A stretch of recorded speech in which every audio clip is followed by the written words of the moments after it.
Welcome to Jofre agri clinic. தென்னை விவசாயிகளுக்கு அதிக பாதிப்பை ஏற்படுத்தக்கூடிய சிகப்பு கூர்வண்டு, அதாவது ஆங்கிலத்தில் ரெட் ஃபார்ம் வீவில் அப்படின்னு சொல்லுவாங்க. இதோட தோற்றத்தையும் பாதிக்கப்பட்ட பகுதிகளையும் நம்ம இந்த பதிவில் பார்க்கலாம்.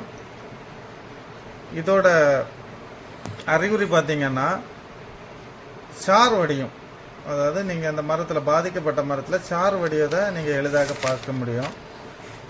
இன்னும் பார்த்தீங்கன்னா பாதிக்கப்பட்ட மரத்தில் போய் நம்ம காதை பக்கத்தில் வைக்கும்போது அது சேதப்படுத்துகிற சத்தம் நமக்கு தெளிவாக உணர முடியும். அது இந்த பாதிப்பு நாளடைவில் பார்த்தீங்கன்னா இந்த தென்னை மரம் முறிந்து விழுவதற்கான வாய்ப்பு அதிகமாக இருக்குது.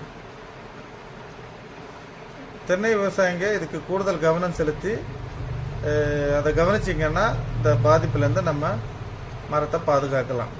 நன்றி.